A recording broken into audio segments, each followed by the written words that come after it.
What's up, people? I'm back here with another podcast I did with a friend that I met on the internet, Caitlin Pyle. This is her website behind me.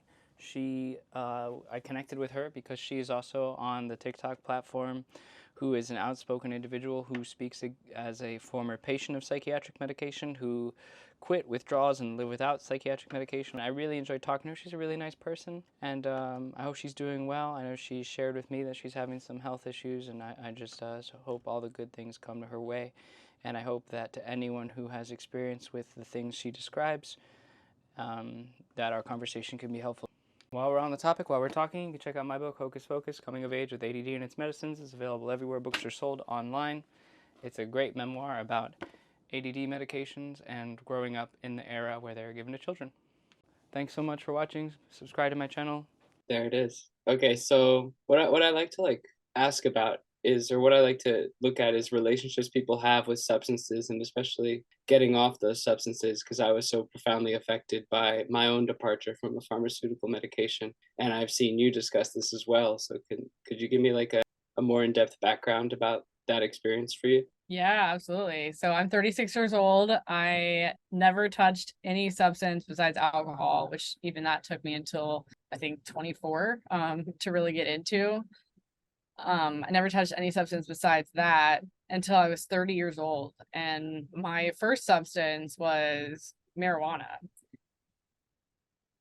Ah, man. And I was using marijuana to try to stop drinking alcohol. So, and they say that marijuana is like a gateway drug. It's actually alcohol. Alcohol is the gateway drug because I was using alcohol to calm me down instead of addressing the root cause. And I think that people have a lot of issues with that, especially I've seen in the ADHD community where people think, oh, well, I am ADHD. And they literally have made ADHD part of their personality. And I was like that too, especially when I found out that that's what it was, right? It's just a label. And I got the label of bipolar disorder. I got the label of depression, panic disorder, anxiety disorder, PTSD. And any of these labels could have been used to define me, and I chose not to. But I'm gonna get too ahead of myself here yet. The substance of choice for me to get off alcohol was marijuana. And I was reading all the literature out there about it, how we have a endocannabinoid system and some way of needing these endocannabinoids. Like, it was marketing in retrospect to understand that Yeah. now. But at the time, I wasn't quite as skilled at marketing as I am now. And that's my profession. I'm a marketer, I am a coach, I do all the things, but I was still a baby marketer back then in my business. And I was new to the whole self-development thing. I was very, very green because my business had become very successful very fast, and a lot of the stress was coming from not being well equipped to deal with it. There is just so much energy coming towards you at one time and you don't know how to handle it. You have not yet become the person that can handle it. So you were like 24, drinking, smoking weed, and making lots of money all at the same time? Well, I Is that got what? married when I was 24. I started smoking weed when I was 30, but I started making a lot of money when I was about 28, 20, whatever the year 2014 was. I'm 36 now. I guess, yeah, 28-ish. And was it successful at least, even though you were going like out of the frying pan into the fire? Were you able to like quit drinking with intention using cannabis? Yeah, yeah, at least for a solid year. I did eventually pick it back up again, and now I am like off of it for good. I like to say that I am sober in that way. I don't identify, I don't go to Alcoholics Anonymous for the sole reason that I never ever identified as I am an alcoholic. And I feel like that's a really, especially with what I teach now, I'm in self-transformation. I I have a podcast called Self-Transformation Radio, and I talk about how important identity is. So if you were to go to a meeting every single day of your life and introduce yourself as an alcoholic, you're literally cementing that you need to choose something else. That's how you really get away from being attached to these drugs and attached to these identities of the disorders that we've been labeled with, is by saying that you're not that anymore and you're choosing to step into something else. Because if you change the belief about who you are, then the actions will change on their own. So if Oh you're yeah. identifying as someone with or to say like I am ADHD or I'm bipolar and that's why I'm doing this, like, no, you're not you're not consciously choosing your actions at that point. You're allowing what somebody else has defined you to drive reaction. So, but yeah, marijuana was the first thing for me, and it worked too well to relieve my stress. It got me in quite a bit of trouble. In fact, it was, but I also see it in retrospect as something that it needed to be. Because I was not happy in the relationship that I was in at the time. I had been married for 7 years at that time, or 6 or 7 years. And marijuana, I give it credit where credit is due, because at least in the beginning, when I wasn't abusing it, it was opening my mind, and it was showing me that a different perspective exists. And it was kind of my first brush with, plant medicine. And it has a place. Yeah, but just like anything, it can be abused, which is where I eventually went with it, because I didn't understand that you can have too much of a good thing. Yeah, and realizing that you can use it to cover up things rather than to discover and then integrate what you learn in the experience. But I credit it for helping me see that, wow, I had such a narrow, small world and perspective on things that I wasn't able to see outside of. And I would listen to music while I was high and would say, oh my gosh, like my world just feels bigger somehow. I don't know how to explain it. Like I was completely glued to the couch at the same time. But yeah, it's just like a sensory experience. Yeah, very much a sensory experience. So yeah, but I used it so much that it put me into a state of psychosis, which caused my ex-husband to say that he wanted a divorce, which I was extremely happy about, because I knew deep down but was not expressing how much I did not want to be in a relationship with him. However, because when we got married, I said I would never leave him. I felt like the right thing to do with my level of consciousness at the time. The right thing to do was to stay, because I said I wouldn't leave. And I didn't realize that in doing so, I had abandoned myself. And yeah, the marijuana helped me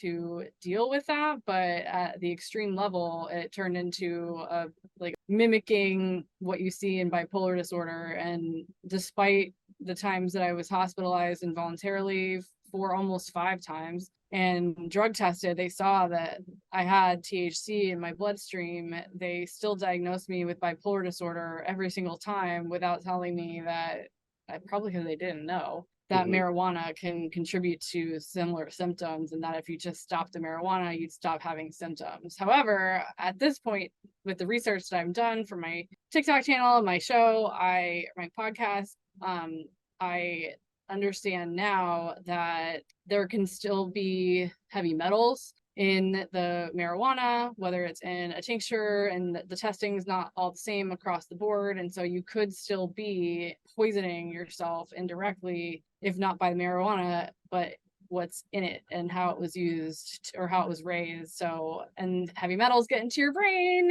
that can cause a lot of symptoms. It's been linked to ADHD symptoms. It's been linked to autism, all of that stuff. So that would explain why I started having a lot more symptoms. And the craziest part about all this, no pun intended, is that it took me so long to figure out that if your brain isn't working properly, you're not going to think clearly. And that's where those mental illness symptoms come from. If there's something in your brain that's not supposed to be there, like toxic metals or a drug or whatever, you may be able to suppress some symptoms, but always giving rise to other symptoms over time. It's like a hardware issue, and we keep throwing various software at it to try to adjust it when it's actually something. Exactly. And we compound. So I mean, I have a friend of mine who is taking Vyvanse and has been taking that or Adderall every day since, I don't know, the last 15, 20 years. And he apparently has weighed all the benefits and costs and thinks that he's going to be fine for the rest of his life. I'm like, you're only 35, dude. Well, I mean, I also took dexedrine and Adderall for about 16 years. And looking back, the way I describe that phenomenon you're describing as your friend is I built a temple of logic and reason to defend my use. And it's almost like the medication inside me is using my brain and my body to defend itself, to defend its hosts, almost. Not to say that people on medications are not themselves, but there is a driving force to keep doing something that feels good, I guess. Yeah, I mean, I can remember people telling me, oh, maybe it's the weed that you're smoking. And I was like, absolutely not. There's no way. This is what I got so much better when I started using weed. Where you smoke like every day, all day kind of thing? Yes, yes. Yeah. I had like at one point I had this little tray and it was a metal tray and it had 3 different sections in it. I had labeled the section sativa, indica. I used vape pens. That was my thing. I wasn't really a smoker until I moved to Amsterdam for 6 months, where vaping, you can't buy anything but nicotine in a vape. You can't buy THC. It's illegal there in a vape. So I switched to smoking and had to learn how to use a bong. That was another story. But I had these like this metal tray where I had it labeled and I had a whole bunch of different little cartridges for my VATT and several different batteries, and it was like a buffet every day, and I would have You have a rig. Yeah. sativa in the morning, indica in the afternoon, and hybrid at night, and I was just all day every day, and it was like this habit. Every time I would see the vape pen, I'd be like, and I think that's kind of where the psychosis came into it too, where I felt at some point like I was communicating directly with God, and God was just saying like, take another hit every time your eyes would go to it, not realizing that your brain had built this habit and that you were being controlled by something that was not God, but was something that was not working properly in your brain. It was gradually deteriorating. Oh my gosh. And that brain injury, I mean, it does end up injuring your brain, and it's not just pharmaceutical medications. I mean, pharmaceuticals they've been trying to patent some sort of marijuana-like substance for years, and I don't know where they are with that, but all of it damages your brain, and you could see it on brain scans. I don't know if you've heard of Dr. Amen. Of course. He's like, yeah, who hasn't, right? Who's in the ADHD space. He talks about how it shrinks your brain and it injures your brain. And I saw a traumatic brain injury on my SPECT scan. I went and I paid the $5,000 to do the year-long treatment that included the brain scan, and I saw brain damage in my brain. And for the first year, I didn't do anything. I was just like, well, I'll take some supplements, but I know it's not going to work. Not realizing that those thoughts were coming from my damaged brain and not really from me. And I also learned it was actually from medical media, like the spiritual aspects of all this, that the reason why when we get into a state of depression in mental illness, where it feels like we're dead inside, we have this anhedonia, where nothing, like you just don't feel anything. You just feel like this empty, dead person inside of a body, like you're existing and you're not really alive. It's because the soul, in order to protect itself, leaves your brain. It lives in your brain, it lives in your body, and it will actually leave your brain in order to protect itself. And that's why you feel dead. And as soon as I stopped poisoning myself, started healing myself, my soul was like, oh yeah, I can live here again. Wow. I have a much greater understanding about how brain injury occurs. And it's not just if you knock your head or get in a car accident or you're playing sports and you get knocked over or tackled, that you can injure your brain in any number of ways. And then science hardly knows anything about it because they're not looking for answers. They're not looking for answers, y'all. Well, they're not looking for questions. They're looking for solutions. They're just, they put the cart before the horse over and over and over. The medication. They're looking for money. Yeah. And that's a clear and understanding. I'm curious though to backtrack a little bit, because it sounds like you have a really interesting story. You're saying that I want to know what like the psychosis, if you're okay talking about it, like what that felt like. Well, you don't know it that feels you're in good, psychosis, right? Yeah. Does it feel good? Yeah. I mean, there were some parts of it that were terrifying. I can remember, and to this day, I still describe it as something took over my body. But I had been not sleeping, and it's a cross between it can be manic psychosis is the way I would describe it. But I do think that there is that spiritual element of it when you get in the psychotic state where you believe you are somewhere else, and that wanting to be somewhere else kind of sends out a vibration, a frequency to other spiritual entities that are maybe, mischievous, and they can't really do anything to you, but like they can enter your body. If you're sending out the vibration that you don't want to be in your body anymore, you're literally inviting, this sounds nuts, but it's true because I've had it happen to me. Where another entity might come in, and that's exactly what happened to me. And at least to my understanding, I mean, I remember being in my body and something else was controlling it. I was saying things, doing things that were literally impossible. I was watching it all happen. You were doing things that were impossible? I was walking around a city block in Century City, Los Angeles, near Culver City, and walking around a mall.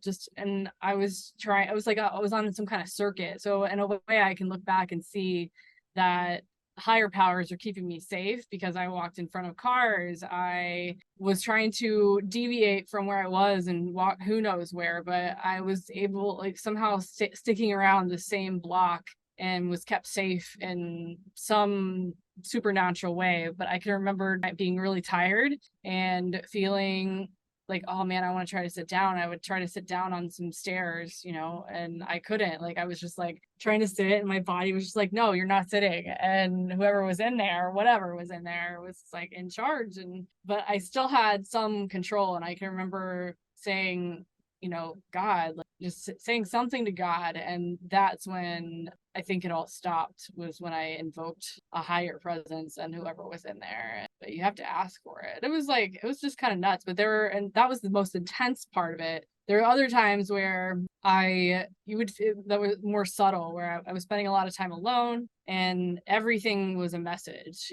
Everything on the TV was like trying to tell me something. Everything in the newspaper. I got on an airplane to go. I ended up getting like a restraining order filed against me by this guy that I had been dating at the time. This was like before my divorce, or my ex-husband and I were kind of in an open relationship, and I didn't know what had happened.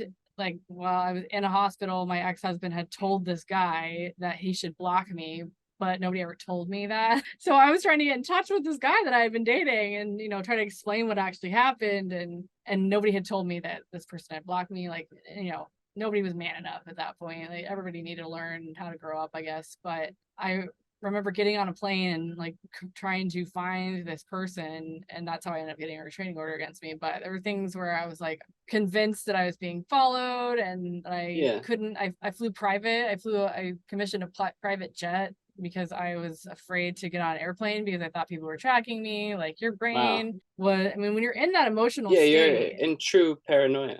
Yeah. And like, your brain is heated up and it's messing with the electrical grid. We are electric beings. Our universe is electric, and the heat from all that trauma was just firing all over the place, where everything felt like it was connected. Yeah. When I hear people describe manic episodes, and I have several times, it reminds me not of the way I felt on Adderall, really. I felt like sometimes I'd have those feelings that I was on it, and that my thoughts were a special kind of truth that was just for me, and that I understood something that nobody else did. Yeah.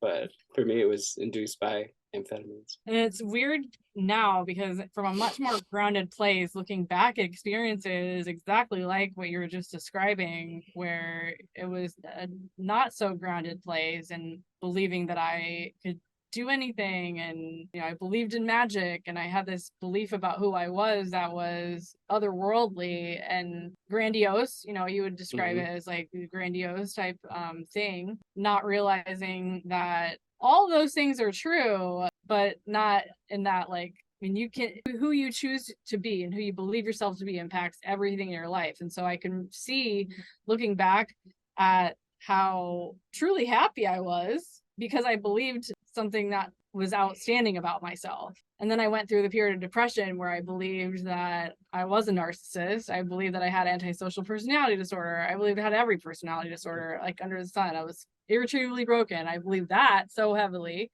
And the opposite was true. And that, like, I had a really dull, bleak life. And being able to see both of those experiences and find myself now in the middle, seeing that, yes, I am a powerful creator. Yes, I am able to think in a way that manifests an incredible reality around me, and that magic is real. It is just not that inflated real. It's a lot more. It's subtle. It happens so organic. Yeah, subtle. Exactly. It's subtle. Yeah.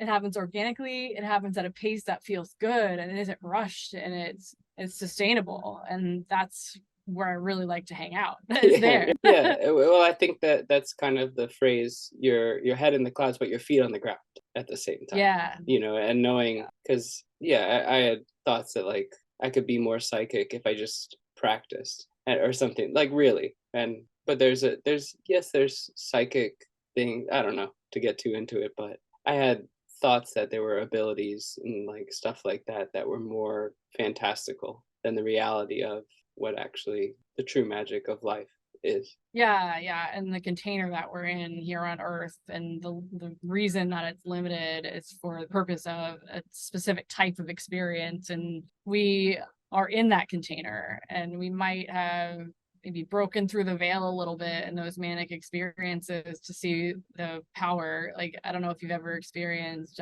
I personally haven't, but like a full trip on DMT. I've attempted ayahuasca, but did not make it all the way through. So Yeah, I've drank an ayahuasca several times. Yeah. So you get to that, allegedly, you get to that place where you are one with the universe and you see how everything's put together. And there is a plane of existence where all the things that we can imagine in our manic states is possible. But that place isn't Earth. It's not in that container. So when people say, like, oh, I had a psychotic break, it's like you broke through that. You broke through the veil for a minute, but you didn't have the tools and you were constricted by this plane of existence. So, Yeah. and I've tried to explain that to people. And of course, it's just, that's one thing I have learned truly, is to not waste energy trying to explain my situation or my experiences, I should say, with people who have no clue. And I think at some point in our journey, feel like we need to have that validation because we do feel crazy. But coming this many years on the other side of it, it's been almost 5 years since that crazy psychotic break happened, and over 3 years since any type of manic episode has happened for me, that I feel more comfortable, a lot more comfortable talking about it. I don't feel the need to be validated by anyone because I realize the only person that I need to validate is myself, and that I am my best friend. I'm the only one who's going to ever understand or have any type of full understanding of what happened other than me.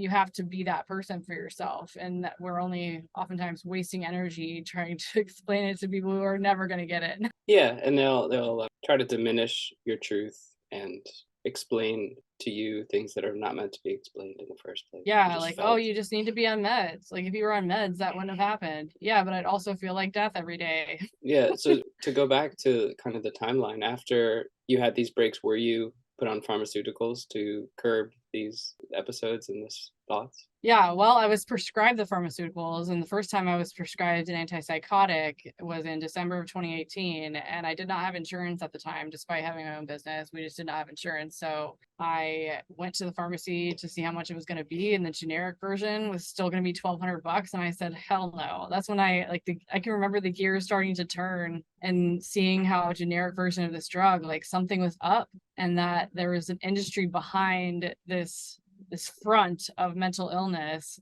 That was really, I can remember the first time I started thinking, like, wow, this is, because I had also been waking up to the corruption that's around us and how the country is basically a corporation, not an economy, it's a corporation. And knowing how much the generic version of a drug that I supposedly needed was going to cost me every month just to not have one of those again, I was like, something else is up here. And I was like, I could have afforded it, but I was like, there's no way I'm spending that much on it. So I started smoking pot again, which led to another episode. But then eventually I stopped smoking pot, and I never took antipsychotics unless I was forced to. In total, I was in the hospital for 4 different times, and the longest I was ever in was, I think, 6 nights. And when you're in one of these places, they do not let you out unless you take the medication. So the only time I've ever taken it on purpose was when they were forcing it on me. Like, here's your pill, show me your mouth, make sure you're not hiding it, every night. And they give you antipsychotics at night, and Abilify has a mild, like, almost, people sometimes take it for ADHD even. It has like a mild stimulative effect because it messes with your dopamine receptors. Right. And it would keep me awake at night. I'd ask for melatonin at these places, and because they would give you handouts about, having healthy sleep hygiene or whatever. And so I'd be like, okay, you're teaching me all about melatonin. Thank you so much. Can I have some? No. Or we'll have to ask the doctor. And so you ask the doctor, and they never give you what would actually help you. All they do is give you drugs. Yeah, and they stack and stack. They tried to put me on sleeping pills when I was 7 years old because I was on amphetamines as well. Yeah. For some reason, that's where my mom drew the line, which I guess I'm grateful for. Yeah, and thankfully I lived on my own, and nobody was there to make sure I took my medication, so I never filled any of the prescriptions. They do force you to make a follow-up with a psychiatrist before you leave, which is very easy to cancel as soon as you get out. It's silly. It's really silly, but I know they're just like checking boxes or whatever. But and I feel like, it's a funny story too, because you at least did it safely, but there are people who I guess to say when that psychotic break opens, a more dangerous entity might embody that open space, and they need safety. Some people do need the safety. It sounds like you were unstable but not unsafe. Is my assumption. Right. Yeah. I mean, Yeah. well, there were things, I mean, I did some things that were unsafe for sure. Like I can remember I crashed my Jeep in the woods and I left it Oh, there and that's kind of I unsafe. Yeah. walked. Yeah, I definitely did things that were unsafe. And in retrospect, I can see that I needed to not be alone. I can't say that forcing me into the hospital was the right thing to do because that ended up making it was a lot more traumatizing. And I think that's why the system is kind of messed up when they can force you in against your will, then you don't feel safe either. Like it just makes it worse. Mhm. But if I had somebody that I trusted stay with me to just talk with me and calm me down, I think that would have been a lot more effective. But living alone was not the right thing for me at that time. I just didn't have much of a choice. It was just me going through a lot of adjustment all at once, and it was overwhelming for me. So I have a lot of compassion on that version of myself now, just doing the best that I could with what I had and what I knew how to do and trying. I was trying to clean up my life and trying to get people out of it, but I was in some toxic relationships at the time, and it was like right around COVID. The last two times that I was hospitalized, I was forced to like wear a mask in the hospitals, but they take out the thing that clamps around your nose because it's made of metal and you could like hurt somebody with it. Oh, geez. So I was like, these masks are useless. It's hilarious, but that's Yeah.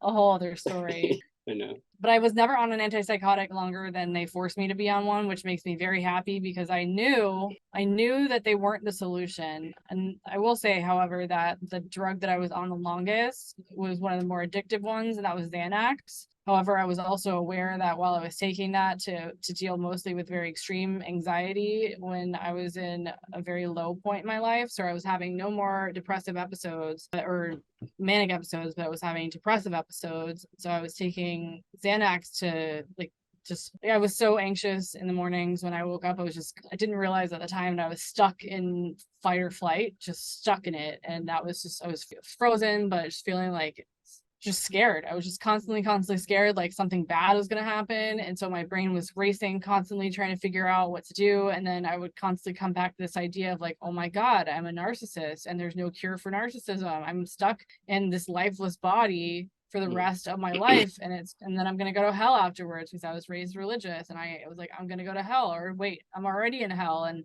it started to manifest in OCD as well, where I would think, and part of that was like psychosis, but like borders on the edge of OCD. And I have a ton of scars on my arm from when I would just rip myself to shreds, just scratching and picking at like every tiny little bump or hair follicle I could come into contact with. And it was just this obsessive, compulsive thinking pattern that I was stuck in that I have to get out, but I can't. Oh my God, oh my God, oh my God, oh my God, oh my God, on this loop constantly. Like if you would imagine yourself in like a circular room with no windows, somehow somebody put you in there and there's no way you can get out. That was my life for 2.5 years. And I thought that was going to be it. And I really wanted to die. I even got a cancer diagnosis that I'm currently working on and getting out of or putting into remission because of so much stress and inflammation. I'm sorry. That it made my life, my brain was making my life a living hell, but I was not aware of what I could do about it because of the complete lack of real resources that point to anything other than drugs. And I wasn't on TikTok. I also needed hearing aids, which that's a kind of something I talk about from time to time, where people don't realize if you have a hearing issue, that it might not have to do with volume at all. Like if I took them out, I could still hear you, but you would not be clear. And that has to do with frequency. So I was not able, my ears had been damaged most likely by viral inflammation. It can permanently damage your hearing nerves that travel to your brain and pass information. So I would describe it as like, okay. Auditory processing. Yeah. It's like hearing an Andy Warhol painting. You can hear some of it, but you got to fill in the gaps, and your brain is constantly working in overtime, which adds more stress, and it just fatigues your brain. It's just another thing, an obstacle in the way of clarity in relationship to the world. Yeah, yeah. And Uh, of course, I didn't know that. So I turned against myself and I was like, I am a terrible person because I am exhausted when I talk to people. And I was just turning it. I think a lot of women do this, especially, but I know men as well who just turn against themselves. They blame themselves for something that isn't their fault, but because there is no awareness and there's not a yeah. lot of resources yet. And yeah, that's Well, a big reason why I started talking about it. Well, even if it's not your fault, sometimes I'll burden myself with the idea, okay, it's not my fault, but it's my responsibility, or something like this. And you just got to learn to be easy on yourself. It takes a lot. But what you're Mm-hmm. saying too about Xanax kind of reminds me of something because, like, I think when I quit Adderall, I was kind of really cavalier that these meds were absolute poison. And it's like I've been called like a med shamer online. I don't know if you've ever gotten that as well. And it's like, well, I don't want to necessarily shame them, but to me they are like poison. They are bad. They, like, I have this big association that they're like bad, just for lack of a better term. Just they shouldn't exist. They're malicious and things like that. And I think after talking to a lot of people, I've tried to, like, tone down a little bit and come around. And I wonder if maybe you agree, at least with what you were talking about with Xanax, how you were so tight. And the metaphor I use, which is still a metaphor, but like, is that if you were on a ship, and you fell out and they threw you a life vest and pulled you in, that would work, but then you get back on, because a lot of people say this medication saved my life. How can I quit? And it's like, well, I think the life saving part is over, and it did save your life, and you should be grateful for it. But like, then you have to get out of the raft in the water and kind of get back with the program. And I know that that's the recommendation for a lot of those antidepressants too, is only a 9-month treatment, but everyone throws that out the window and just takes them for their entire lives. Yeah, that's such an amazing analogy. I love that the life-saving part is over. And you're right. I've also been accused of being a med shamer. And while I stick to exactly what you're saying about how these meds are toxic, I, in my more recent videos, have made it a point to say, like, it's not that they're not useful in the short term, right? Yeah, Especially if they you're do going mask nuts. symptoms. Yeah, but they don't get to Yeah, the root. like a high dose of antipsychotic when you're in a psychotic episode is going to help you calm down. It's going to stabilize you, but exactly, it doesn't get to the root of the issue. And I think it is out of fear that people will attach themselves to that life preserver, and they believe that if they go off the drug, then they're going to get the symptoms back, but they don't realize it's actually withdrawal symptoms. Yeah, And you will get your symptoms back, and that's kind of the joke of it. yeah, Not to be like funny about it, but kind of like in the archetypal deal with the devil, you get what you want, but it comes with caveat. yeah. And I think that's kind of what it is. It's like I took Adderall to focus, and then when I stopped, like, jokes on you, you can't focus on anything. It's left the condition worse than where it started. And I felt that with Xanax too. I never took a very high dose, and I did get on Adderall. In fact, in this van, I have a ton of Adderall, and I don't know what's keeping me from, as I haven't had any in months, and I went from taking it 6 days a week over a year and a half ago, and just taking one day off, to taking it once a week, to taking it once a month, to taking it once every few months. And I don't even remember the last time I've had it now, but somehow I still have it in the van. I don't know why, because I didn't want to leave it in my house as an Airbnb, obviously. And it's like, to me, it's like I paid money for that, it has value, and it was scarce for a while. Maybe if the world ends and I need to use it to barter, like, I Yeah, don't know. I'm like holding on to it, but I have had thoughts of like, hey, I got a blender. I can just like get on TikTok and put all my Adderall. I get so much heat for that though. Like, put all my Adderall in a blender with like some chocolate syrup or soap or something to make it oh yeah, 'cause I inedible, once and I just once put an Adderall in the blender with a smoothie and just enjoyed it too. I mean, I was wow, yeah.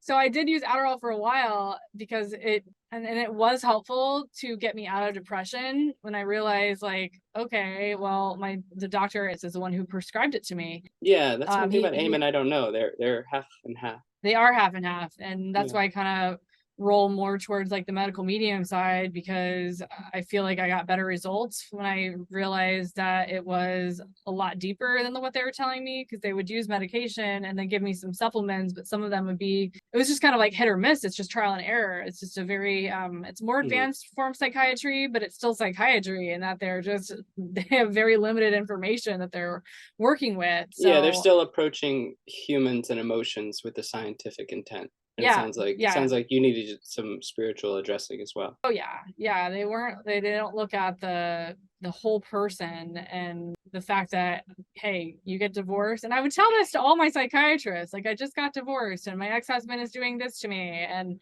sure, yeah, I was definitely in victim mode, but no doctor was just like, oh wow, I can only imagine how stressful that is. You know what effects stress causes in your brain? Mm-hmm. And none of them said anything about the effects of stress and or anything. Even the oncologist that I went to for the blood cancer that I was diagnosed with never explained to me that this blood disorder can come on. And I learned it from medical media, who's not a doctor, that blood disorders can come on in response to inflammation, a low immune system, viruses that your body has in places that are not your bloodstream, like your thyroid, like your liver, all these places. And that pharmaceutical drugs like Adderall that I was on was only stressing my body more and making it easier, giving more food to the virus. Virus loves to eat anything that's foreign to the body. That's why viruses weren't always bad. But now that there's so much foreign stuff and so much of the food on this planet, we're seeing more and more chronic illness because people are constantly feeding the pathogens that were there, that were meant to almost be like the garbage disposal. You know, if on occasion you would get something bad or something, a virus, like, oh, I'll eat that, I'll take care of that. And viruses were meant to be friendly, but now they're being bred in labs to be weapons. I heard about that. And eggs are being used to grow, have been being used to grow viruses in labs, which is, if Chicken you eggs ever have or human eggs? chicken eggs. Yeah, they use them. So viruses have evolved to eat eggs as a food source because of all the hormones. So anytime you are up, I had to stop eating eggs, I had to stop eating dairy because of all the hormones. I had to stop taking progesterone, which I was put on because of chemical, or not chemical imbalance, a hormone imbalance that was because of the virus. So there's doctors that are, they're well-meaning and they're like, oh, you need protein, so eat eggs, not realizing that there's a shit ton of hormones in eggs that are meant to grow a baby chick inside, you know, a little, you know, into a chicken, you know, and they're not really meant for human consumption. They were originally used as a survival food, but marketing got into it and they're like the incredible edible egg, and now they're just like mass produced. And I love eggs, it's crazy. but when I can, I have friends who grow them. Are those safe? Are those safe? I don't know. The more I learn, the more I think that the only path forward is fasting with distilled water. Well, you do need nutrients. You do need, like, I know. But it's just there's so many tripwires and so many to use the eggshells and just like, you know, and I guess I get that way too. I think I'll come onto it really strong and say like, all right, I'm gonna do this, and this, and then I have one misstep and it's like, Taco Bell. I don't know. Like, it's very hard to actually maintain that version of myself that I can imagine, but actually obtaining it is very difficult when the actuality of life and stuff like that comes through. Yeah, for sure. I mean, there's certainly flexibility to it. I really feel like a lot of it, and I bet you've had the same experience, that mindfulness comes into it. As I loved Taco Bell. I used to eat Taco Bell like multiple times a week, and I would eat Pizza Hut multiple times a week. And it wasn't until I increased my awareness of like what was in that food and starting to eat more whole fruits. I started juicing, eating whole fruits and vegetables, and doing that as much as I could. And then noticing when I would go and eat Taco Bell or I had Waffle House the other day, and noticing the difference in the way I felt and how much like more sensitive I had become to a foreign invader, right? That made all the difference in the world. And I used to eat more strictly vegan, but now I eat some grilled chicken once in a while. Every now and then I'll have some beef, you know, and I don't box myself in, and I'll have some cheese from time to time. You know, I'm thinking about making an organic mac and cheese for Thanksgiving, but it's definitely about balance. And it depends on what you're up against too, because if you're under a lot of stress and you're going through immune issues like I was, the best thing to do is stop eating hormones. Exactly. So feeding your virus, and being able to listen to your body, and in your case, if you're experiencing cancer, there's the Gerson method, which is heavier juicing and stuff like that saved my friend's life. It's bringing the body back into balance and replenishing it, because I was just, I mean, your adrenal glands, especially like with Adderall and stuff, I didn't realize what I was doing was depleting my adrenal glands from what it needed to help the rest of my body function. And your body needs nutrients to replenish all those things. So the best thing to do when you're getting off these meds is to replenish your whole body with, it's starving. Yeah, that's how I felt too. Because I mean, for me, when I was on Adderall for a long time, you know, it was a big part of me. And when I quit, yeah, like if eating, like I didn't eat on Adderall, barely. I'm sure, and you're like, would you do an occasional once a month Adderall bender? That's probably like where it belongs. At least if I had to say that it wasn't completely eliminated, just like in a glass box in your house with a little hammer. And it's like in case of really big projects, break glass. But I was doing really big projects every day, all day, because I was taking Adderall every day, all day. And I mean, but there's always that recovery period too, where you're going to be tired. It's like it's like you take out a loan of energy and then you have interest you have to pay on. You're really good at analogy. It's exactly like that. You Yeah. are taking out a loan and you always have to pay for it. And that's is when I got down to like once a day or once a month, I would do 5 to 10 milligrams instead of the prescribed dose, which was I think at the time 22 and a half, 25, something like that. Yeah. So I would take a 10 and split it in two, and then take the first 5, and if I needed the rest to finish whatever I was working on, whether it was cleaning out, it was always something really mundane that I did not want to do that I would take it for. Yeah, it becomes pleasurable. But now living in the van, I really enjoy cleaning. It's just, I decide. It's so much about our own personal autonomy and our own choice and decision. You can make it fun, like put on some awesome music, or just say like, can I get the van cleaned? One thing I feel like I'm always trying to do this, because now it's almost like as a child I was given it, and like you were saying with words, when I was 7, they said you're deficient, and I mean attention deficient deficit, and that word is synonymous with not enough. So as a kid, they're like, hey, you're not enough. So anytime as a kid that I stumbled or I felt challenged, I was like, well,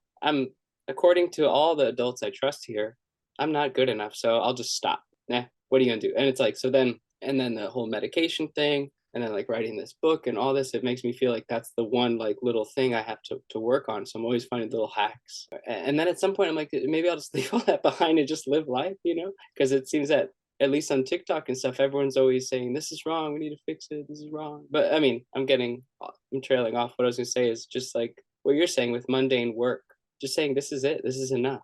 And it is amazing how your thoughts can change the way you actually work.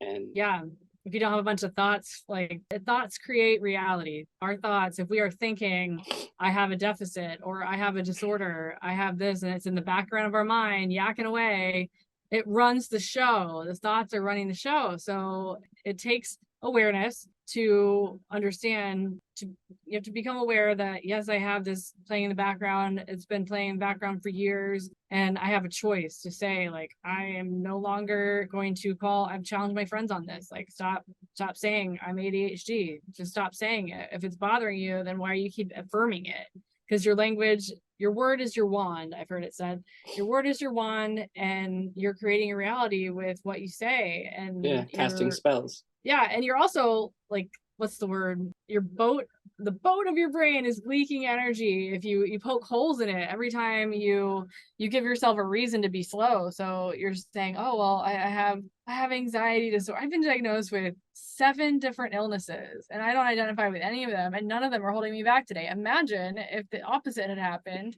where I said, oh well, because I have all these illnesses, I am now a sick individual and I need other people to help me with everything, and my life would suck. My life would absolutely freaking suck. And that's a lot of times what happens when people get a diagnosis.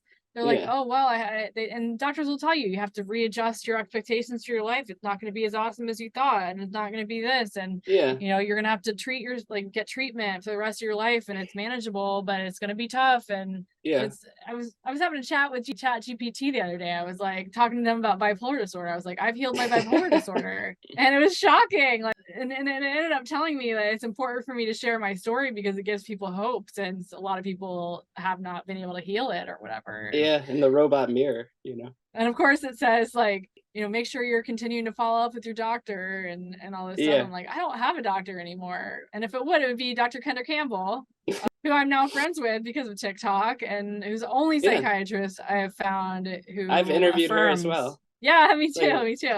It's like, she's been able to affirm everything that I've discovered about how dangerous these medications are, and having her, and she has so much more credibility, in my opinion, than most other psychiatrists, because she has been on the medications herself. Yeah, exactly. She's been on them herself. That's why I think, at least like I feel compelled to discuss this, is because you hear perspectives from doctors and from doctors and from doctors, but not someone who's actually been a patient. And that, as well as the woman who wrote the forward to my book. She was another, she's holisticspsychiatrist.com. She probably beat Kendrick to that URL, but she was a regular psychiatrist who took the medications and gave them out and gave herself Zoloft for 3 years. And then when she Wow. quit Zoloft, she said, what am I doing to people? And she fought for her license to keep it so she could prescribe those tighter doses to people. And she's on that page as well. Wow, that's amazing. I just got chills. Yeah, and it is crazy how that seems to be like the thing that happens to the doctors who are questioning the narrative and questioning the institution, the indoctrination that they underwent going to medical school and being taught by the pharmaceutical companies how to prescribe drugs for the different, that's what they learn. They go to medical school, but then their specialty is how to prescribe drugs for the symptoms that are in the DSM. And the history of the DSM is fascinating too. Oh yeah, and the drugs. I mean, I'm really entrenched in the history of Adderall, but that's like, I could talk about it forever. But one thing, it's almost like not until they see what they're doing do they have that reckoning. It's none of the doctors who, like all the doctors who are saying, hold on a second, they've tried the supply, and it's no wonder my patients aren't getting better. Yeah, but it's amazing though that they keep giving this thing away, and they use study after study to try to explain and this and that, and all the studies are cooked. It's very odd, and it's really weird too, the direction that ADHD is going, where you're talking about, people seeking diagnosis, and it's actually, I'll see posts where someone says, oh, I just got diagnosed ADD or autism, and all the comments are congratulations. And yeah, it's I don't know. I don't know how I feel about that, because like you said, me personally, because I struggle with being distractible and impulsive maybe, but I still to myself sometimes refer to it as supposed ADHD. I don't like calling myself disordered. I don't like calling myself deficit, but I do have a personality type that falls under that category. And I find it strange to feel empowered by being diagnosed with something that's an illness. Right. And that what's weird too is that people will I see or hear you have a dog. Yeah, sorry about that. No, it's okay. I can Dr. tell her Amen has 1 second. Okay. Ellen, it's okay. Thank you for letting me know. I like that chair. You have like I built it. Yeah. Oh, cool. It looks like you built it. It's beautiful. Yeah. I could tell it was handmade just by looking at it. That's awesome. Thank you. What were you talking about? People celebrating their diagnosis. Celebrating their diagnosis. And what's wild to me though, and especially coming from somebody who has had psychosis, is that there's a literal mass psychosis in terms of how many people have been indoctrinated to believe that psychiatry is real science, for one, and that there's nothing that they can do about it, and they had that's kind of their only option is psychiatry. And that's a mass psychosis in itself, this belief that they have a mental illness and that everybody is mentally ill, and the people who don't think that they are the ones who have it the worst. I think. Yeah, that you're crazy to think you're not crazy. It's pretty circular. And sorry, she keeps barking. I'm in an attic and she can't get up here, and I think that frustrates her. But it does, and like even going back, because psychiatry actually didn't really have much legitimacy until the amphetamine. It was kind of kooky, and they were doing things like lobotomies. Yeah, they were the original quackery. Yeah, and it wasn't really legitimized until they stumbled on the amphetamine, which they wanted to use to cure asthma. But then they were like, I don't know, this doesn't really help asthma, but we'll put it somewhere else. And you probably already know this, but it still fascinates me to this day that the Nazis were basically all on amphetamines the entirety of the war. They were on meth. They were on actual meth. Yeah, it's almost like those parallel discoveries, because they weren't sharing intelligence. But while we invented the amphetamine, they invented the methamphetamine. And that's kind of like World War II in some ways was methamphetamine versus amphetamine. Wow. Yeah. Because the Allied soldiers and bombers, they were taking, Adderall basically. Oh, really? I didn't know that. I thought it was just the Nazis who were taking meth. No, the Nazis took meth, but yeah, because they tried to use that logic that they were saying, because they hadn't invented the pressurized cabin yet, and the bombers were at such high altitude, and they realized that amphetamine increased your blood pressure, so they're like, maybe this is the altitude medication. And again, they gave it to the pilots, and they were like, I don't know, but yeah, we'll take these, and then so they would do 72-hour missions, and then they started giving them to the soldiers too. And for a soldier too, it has this effect where it can almost dehumanize the enemy and allow them to be an objective, a mission. They're very task oriented on that medication. Wow. It was really effective. Yeah. It was in their ration kits. They called them go pills. Yeah. Wow. I mean, and it makes sense to use it short term for things like that, to be honest. Not that I'm pro war or pro killing other people for any reason at all. I think that's a whole racket in itself. But yeah, I mean, there's just this mass psychosis that, I mean, especially looking at the history of psychiatry and the horrific things that it has done, especially by way of lobotomies, that, okay, now they've got it all figured out and that's how they act. They act with such authority. And that was the most disgusting thing to me, being in the hospitals, where the doctors would not listen to a damn thing I was saying. They're just looking at me and assessing based on the symptoms that they could see based on a book that they've memorized, and they don't see how dumb that is. They don't see how dumb that is. And then people that I would try to talk to about it, they're like, well, you just have to listen to your doctor. We've been brainwashed into giving our personal power and personal authority and our sovereignty away to people in white coats, people who have been elected into office, to this government. We are prisoners in so many ways to what we believe. And I think that's why my mission now is to help people really look at what they believe about themselves. And do they really believe that because a doctor has said that they are sick and that they're going to be sick forever? Guess what's going to happen? If you believe you're going to be sick forever, you're going to be sick forever. But if you believe you're not, your brain is going to be open.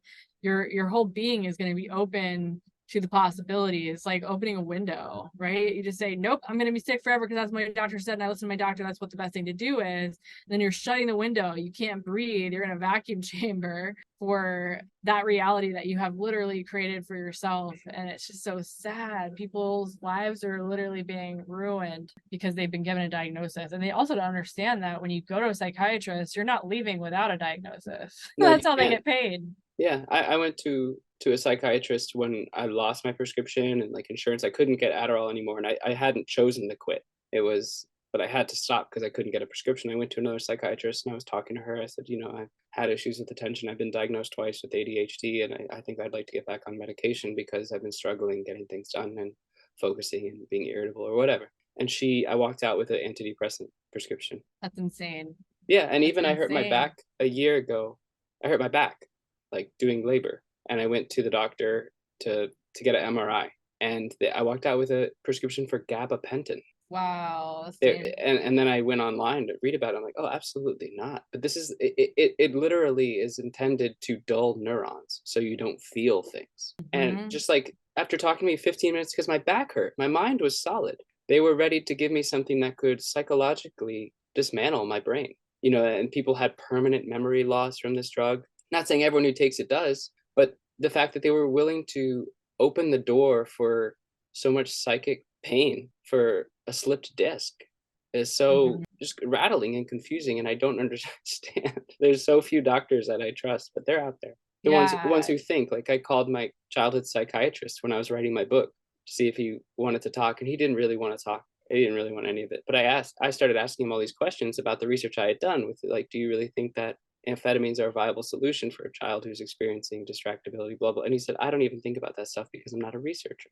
You'd have to talk to a researcher. And I was saying, you're not like interested in the essence of what you do, invested in it? He goes, no, there are researchers out there and they publish the literature and I follow their protocols. He's a robot. That's what he is. Yeah, making six figures, and so it's a very comfortable and stable life. And I think that's kind of how people really get roped into it. Yeah, I think so too. I think there's the misconception that doctors go into being doctors because they genuinely want to heal. I think there are some like Kendra that do go into it. I think they start that way. I do think a lot of people start that way, and they might get jaded. Yeah, you're probably right about that. They have an assumption that they are going into it to heal, but then they realize that it's not at all what they were told, especially when they kind of start. I think there's a lot of doctors who are realizing, hey, this is actually more like indoctrination. And Kendra has mentioned that she was like that most doctors, when they come out of med school, are traumatized, and most of them get put on some kind of psychiatric drug. And so who's questioning the psychiatrist? Who's questioning their stability? Are they going through an exam every quarter? Are they going through who's?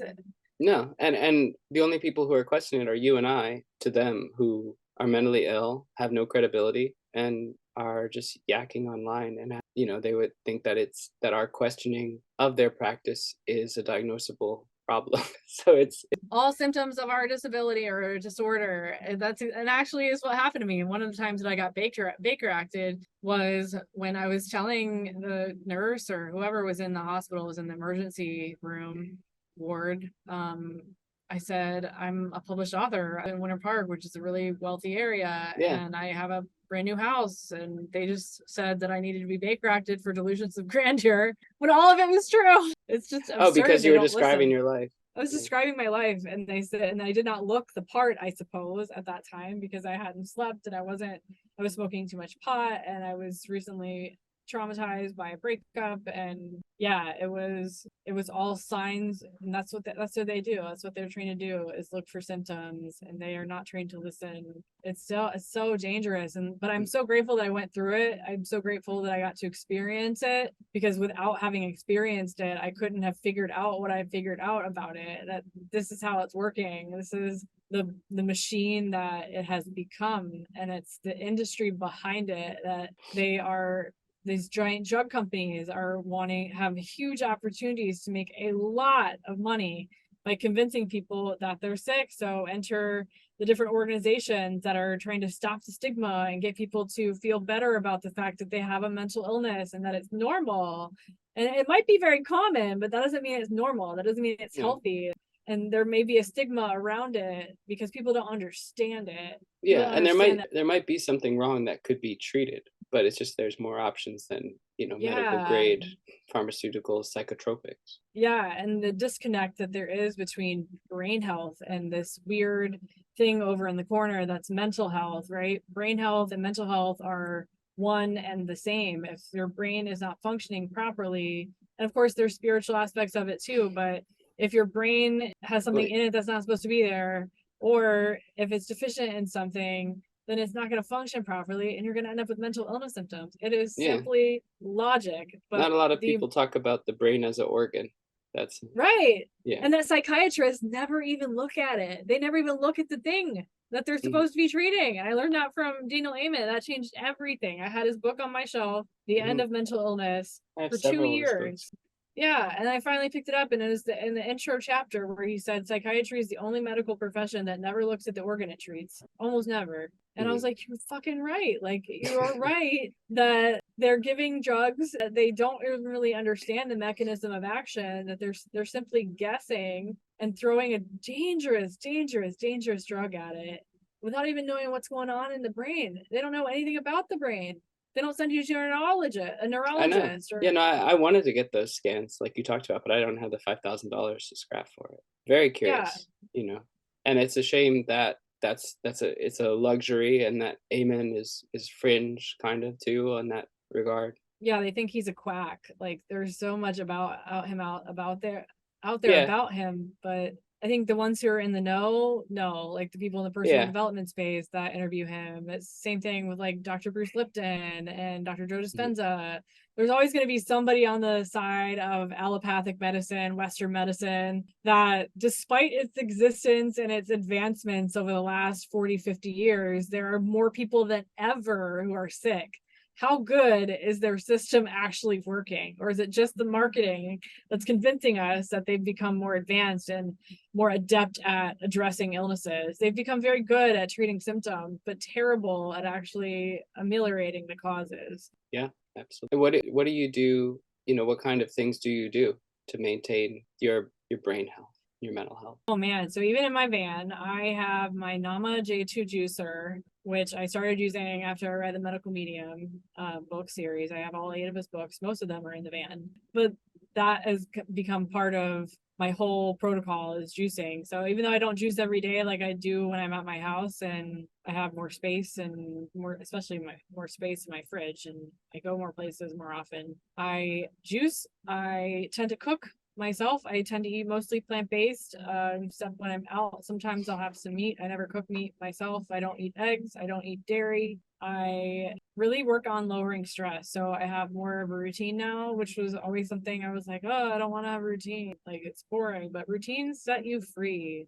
Good habits set you free because it becomes like automatic. Overwhelmed by choice. Yeah, you're not overwhelmed by choice. You're not deciding constantly what you need to do or what needs to be done. Like it just sort of happens because you are that person. Like I've really stepped into the identity of a healthy person.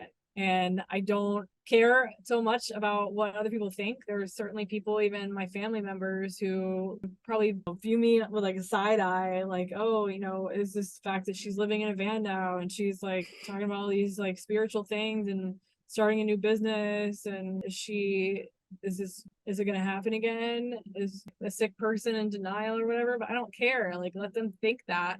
Let them think what they want, because I've realized that any thought that I give to what other people think about me is wasted energy. And it's hard to create when you're in that space. So the more I've recognized how and become aware of how to become calm, both in how I fuel myself. So very little Taco Bell, very little Pizza Hut, very little of like the old stuff. Yeah. Hydration, I'm constantly hydrating with not just plain water with nothing in it. Like I filter my water, but then I always squeeze lemon or lime back in to give it minerals that it no longer has from all the filtering, because water is just going to go right through you if there's no minerals that your body needs to actually do something with it. And that's why, like, even when you have minerals added, like Dasani adds minerals to its water, it just makes you more thirsty, and it doesn't Yeah, well, they actually add like hydrate sodium you. bentonate too sometimes and things like that.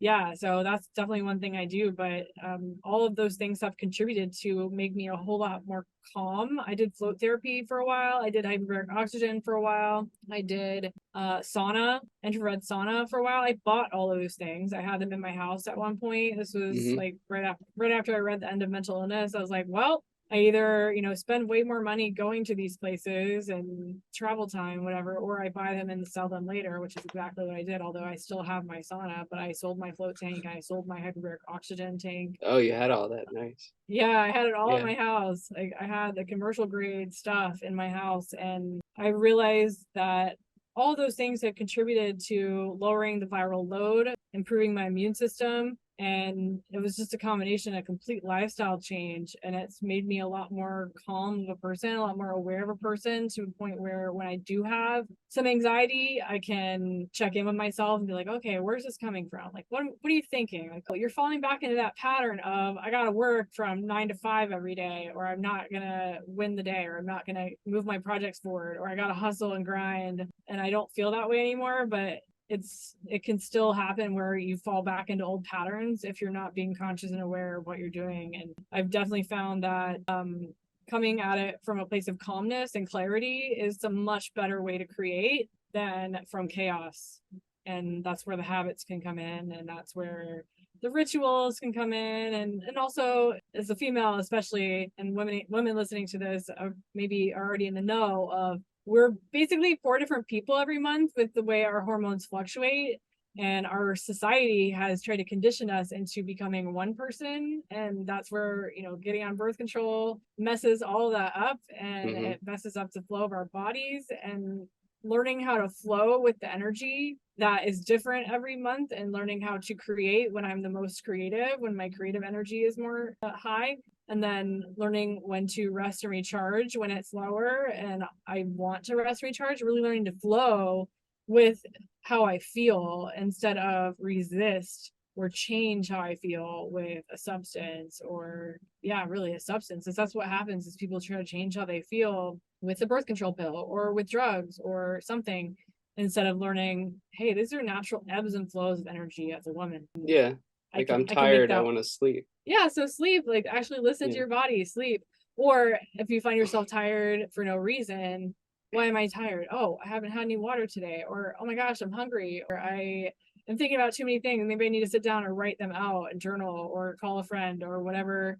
Like really being more in tune with who I am, what I need, has made everything so much easier and more enjoyable. And I realized in the past, I haven't allowed it to be fun. I haven't allowed my work to be fun, because I've been telling myself stories that, oh, it's so hard, or, it's hard when you're starting a new business. Like, starting a new business is hard, and it's going to be frustrating, so you start to expect those things. And it's like the thoughts become reality all over again. It happens both ways though. So if you tell yourself, oh my gosh, I'm so excited about what I get to work on today, or what I'm creating, or I'm just going to open up I like to script out some of my podcast episodes. So just open up a document and just start writing and see what flows, and tell myself that it's going to be easy. And if I tell myself and let myself believe that it's going to be easy, then most of the time it is. I ended up finding it be really enjoyable. Yeah, you're priming your mindset at least for that. Yeah. And then boom, surprise, surprise, your reality flows out from that. And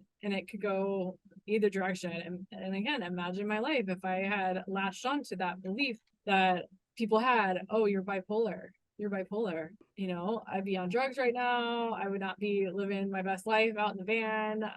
Who knows? I would have never met you. I would probably be depressed. But is there anything else you want me to include or you want to say? We covered so much. It's been really fun. Yeah. I could talk, but I'm glad that I don't feel crazy to know that there's other people out there who feel drawn to talk about helping people not want to take pharmaceuticals all the time. Yeah. And the way I've shifted my brand, like I had the podcast Misdiagnosed for a long time, a year and a half. I did 33 episodes, but I recently shifted it to Self Transformation Radio, because I'm kind of shifting my method to getting this message out to people, because I realize that marketing or trying to reach people with mental illness is hard because they have mental illness and their brains aren't working properly. And so I'm wanting to try to meet a need that, like, sell them what they want and then give them what they need on the back end. So I want to maybe market to people who are in these different communities, but market them something that will solve a different problem. And then use my own stories more, instead of saying like, this is the way things are, like, this is what's wrong with the industry, this is what needs to be fixed, and blah blah. Like, there's certainly something to be said about that, but I think I was shying away from sharing my own stories, and I want to share more. I want to share more about what it was like when I was in the mental hospital, and what my life could have been like or was like, and what it's like now. And it's going to take some time for that to organically unfold, but that's kind of where I'm going, is into that space of self transformation. It's part of the personal development space, but I'm in a way creating a bit of a blue ocean, because there's so many people that are not quite ready for the personal development space for what it is. Like, the whole thoughts become reality is just like completely off the wall to people like me 9 years ago, like before I started. Yeah, some people take that and they run with it in a dangerous way. Yeah, exactly. So it's like I want to translate some of the stuff that I learned in the personal development space and in the spirituality world to more practical terms that are more applicable to the people who are still kind of living in a tiny box. And people like me who would hear something like thoughts create reality. I'm like, reality is just reality. You can't, like, there's nothing I can make that's going to make the reality any different than what it is. Like, but that's how I used to think. And so I am speaking to that skeptical, cynical, doubtful, but overall pretty positive and supposedly open-minded, hippie liberal type person, like the woke version of me, like. Yeah, and I try to figure that out too, how to market, or marketing is very difficult for me. I don't know, because I feel like I'm commodifying my raw energy and my heart. And like, for example, my book, it's very true, sincere, and authentic, and I have a hard time. I'm working on it. I'm consciously know I have a hard time, but I'm getting better at recognizing it as an artifact of creation that is worthwhile of enjoying. But it's a new challenge for me to sell it. I'm late. I gotta go. I'll talk to you later. Have a good afternoon. Thank you. Thanks so much for sharing with me. You're welcome. I'll be in touch. If you're here, that means you watched the entire interview. Thank you so much for sharing your time. I hope it was beneficial for you. And if you want to hear more, please subscribe to my channel, like, comment, subscribe. Check out Caitlin's channel. All the links to her socials are below. And you can check my book out. Comment, tell me where I'm wrong, tell me what you think, share some stories. Let's have a dialogue. Thank you.